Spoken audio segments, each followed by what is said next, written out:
বন্ধুরা, ভগবান শ্রীকৃষ্ণ বলেছেন কোনো পাপের কারণে মানুষ কুকুর হয়ে জন্মায়। বন্ধুরা, প্রত্যেক মানুষকে তার কর্ম অনুযায়ী মৃত্যুর পরে শাস্তি ভোগ করতে হবে। যখন তাদের শাস্তি পূর্ণ হয়ে যায় তখন তারা আবার পৃথিবীতে জন্ম নেয়। যে যেমন কর্ম করে সেভাবেই জীবন পায়। কিন্তু বন্ধুরা, আপনারা কি জানেন কোনো অভিশাপের কারণে মানুষ কুকুর হয়ে জন্মায়? আর কি কি এমন কাজ যা মানুষের জীবনে কখনো করা উচিত নয়, যার কারণে আমাদের নরকে যেতে হবে এবং তারপর আমাদের কুকুরের জীবন পেতে হবে? বন্ধুরা, হিন্দু শাস্ত্র অনুসারে এই পৃথিবীতে বসবাসকারী সমস্ত মানুষই তাদের কর্ম অনুযায়ী মৃত্যুর পরে বিভিন্ন প্রজাতিতে জন্মগ্রহণ করে। কিছু ধর্মীয় গ্রন্থে এটাও বলা হয়েছে যে যারা তাদের জীবনে অনেক পাপ করেছে তারা এমন এক অবস্থায় জন্মগ্রহণ করে যেখানে তারা তাদের কষ্ট অন্য কাউকে বলতে পারে না কিংবা কারো সাথে ভাগ করতে পারে না।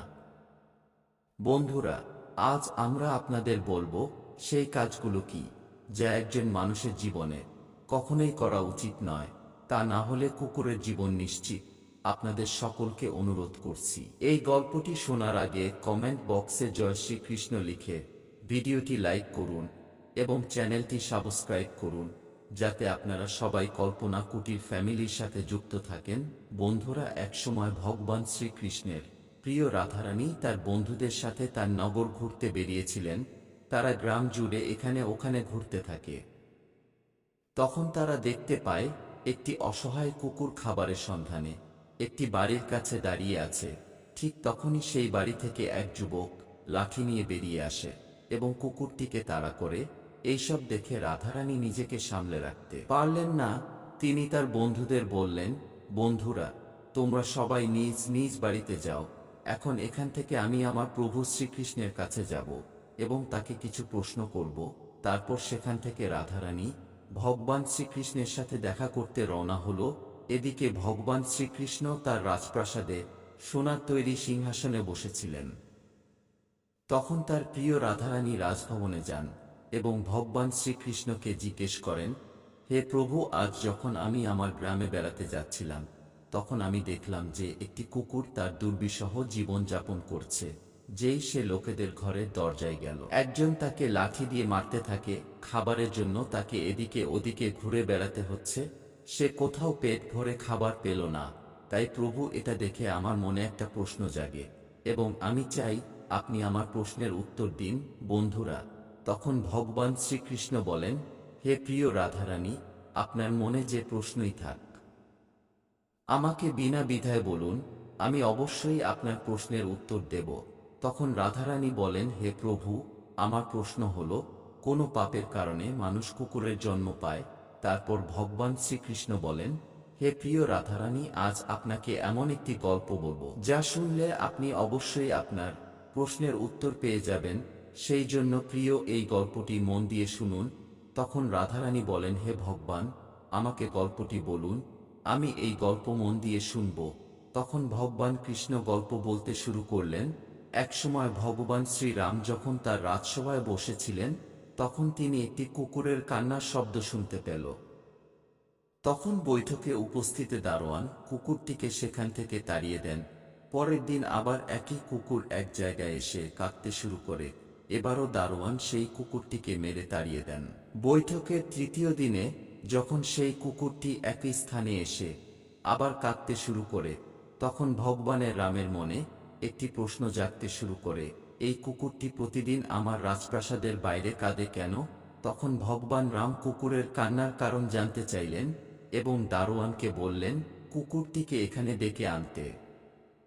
দারোয়ান তার কাছে গিয়ে কুকুরটিকে বলল, ভগবান শ্রীরাম তোমাকে তার দরবারে ডেকেছেন। তখন কুকুর বলল, আমার এমন জন্ম হয়েছে যার মন্দির, রাজভবন, রান্নাঘর এবং গোয়ালঘরের মতো পবিত্র স্থানে যাওয়া উচিত নয়। আপনি বরং গিয়ে ভগবান শ্রীরামকে আমার সাথে দেখা করতে বলুন। তারপর দারোয়ান গিয়ে কুকুরের সমস্ত কথা ভগবান শ্রীরামকে জানালেন। এ কথা শুনে ভগবান শ্রীরাম নিজেই সেই কুকুরটির কাছে যান এবং তাকে বলেন, তুমি আমার রাজপ্রাসাদের বাইরে এসে প্রতিদিন কাঁদো কেন? তখন কুকুরটি ভগবান শ্রীরামকে বলল, হে ভগবান, আমি কোনো অপরাধ করিনি, তবুও একজন সন্ন্যাসী আমাকে পাথর দিয়ে আঘাত করেছে, যার কারণে আমার পা ভেঙে গেছে এবং এখন আমি প্রচণ্ড ব্যথায় কষ্ট পাচ্ছি। তাই তো আমি প্রতিদিন আপনার দরবারে এসে কাঁদি। সেই কুকুরের কষ্ট দেখে ভগবান শ্রীরাম দুঃখ পেলেন।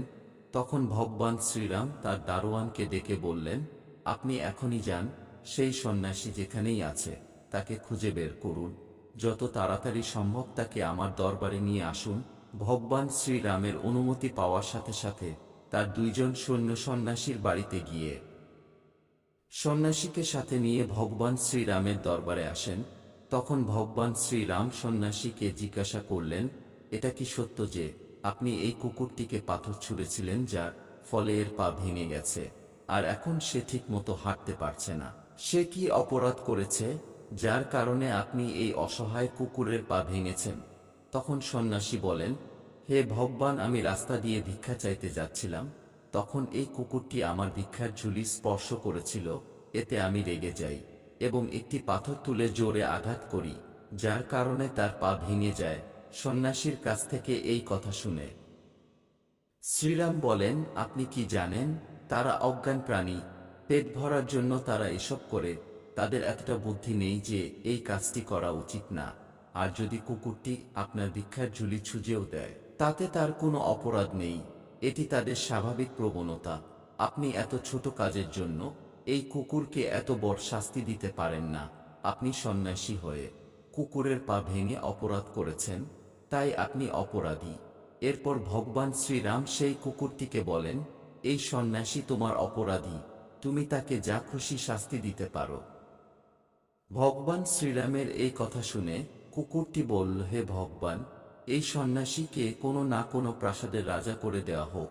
তখন ভগবান শ্রীরাম কুকুরের কথা মেনে নিলেন এবং সন্ন্যাসীকে রাজার পোশাক পরিয়ে ঘোড়ায় বসিয়ে একটি প্রাসাদে নিয়ে গিয়ে তাকে সেখানকার রাজা করে দিলেন। সন্ন্যাসী রাজা হয়ে সোনার তরী সিংহাসনে বসে ভাবতে লাগল, রাজার পোশাক পেয়েছি, রাজ্য পেলাম, রাজকোষে থাকা এত সোনা দানাও আমার। আমি স্বপ্নেও ভাবিনি যে আমার জীবনে আমি রাজা হব, আর একটা কুকুর আমাকে রাজা বানিয়ে দিল। সত্যি এই কুকুরের কোনো বুদ্ধি নেই, কারণ আমি তার পা ভেঙেছি, কিন্তু আমাকে শাস্তি না দিয়ে সে আমাকে প্রাসাদের রাজা বানিয়েছে। এইসব দেখে মানুষজন খুব অবাক হলো। লোকেরা ভগবান শ্রীরামেরকে জিজ্ঞাসা করলেন, হে ভগবান, এই কুকুরটি কেন এই সন্ন্যাসীকে শাস্তি না দিয়ে রাজপ্রাসাদের রাজা করল, অথচ সেই সন্ন্যাসী এই কুকুরের পা ভেঙে দিয়েছিল? রাজ্যের মানুষের কাছ থেকে এই কথা শুনে ভগবান শ্রীরাম বললেন, এই প্রশ্নের উত্তর একমাত্র কুকুরই দিতে পারে। তারপর সবাই সেই কুকুরের কাছে গিয়ে জিজ্ঞেস করল, কেন তুমি সেই সন্ন্যাসীর সাথে এমন করলে, তাকে শাস্তি না দিয়ে তাকে রাজ্যের রাজা বানিয়েছ? তোমরা জানতে চাও কেন ওই সন্ন্যাসীকে শাস্তি না দিয়ে তাকে রাজপ্রাসাদের রাজা করলাম? শোনো তাহলে, অন্যায় কাজ করা রাজা, বাড়িতে আসা ভিক্ষুকদের তাড়িয়ে দেওয়া মানুষ, অন্যের সম্পত্তি হস্তগত করা ব্যক্তি এবং যে দরিদ্রদের নির্যাতন করে তারা মৃত্যুর পরের জন্মে কুকুর হয়ে জন্মায়। এতে কোনো দ্বিধা নেই যে একজন লোভী রাজা সর্বপ্রথম গরিবদের হয়রানি করে এবং তাদের সম্পত্তি আত্মসাৎ করেন। তারপর কুকুরটি বলল, আমিও পূর্বজন্মের রাজা ছিলাম, আমি গরিবদের অনেক হয়রানি করেছিলাম এবং তাদের কষ্টার্জিত অনেক টাকা হাতিয়ে নিয়েছিলাম, আর প্রজাদের প্রতি আরও অনেক অবিচার করতাম এবং নিঃস্ব ও গরিবদের জমি দখল করতাম, যার কারণে জীবনে আমি কুকুরের জীবন পেয়েছি, আর এখন আমি আমার পাপের ফল ভোগ করছি। সেই জন্যই আমি সেই সন্ন্যাসীকে রাজা বানিয়েছি, যাতে সে তার পরবর্তী জীবনে কুকুরের জীবন পায়। তখন সে জানবে কুকুরের জীবন কত কষ্টের এবং পেট ভরার জন্য কত লোকের কাছে মার খেতে হয়। এই সমস্ত পাপের কারণে মানুষেরা মৃত্যুর পরে আবার জন্ম নিলে কুকুরের জন্ম পায়। তাই বন্ধুরা, যে কোনো প্রাণীর সাথে ভালো ব্যবহার করুন এবং আপনার সামর্থ্য অনুযায়ী তাদের সাহায্য করুন এবং পুণ্য অর্জন করুন, আর না হলে কুকুরের জন্ম আপনার নিশ্চিত। তো বন্ধুরা, ভিডিওটি কেমন লাগলো অবশ্যই কমেন্ট করে জানাবেন। অবশ্যই চ্যানেলটি সাবস্ক্রাইব করুন। ধন্যবাদ।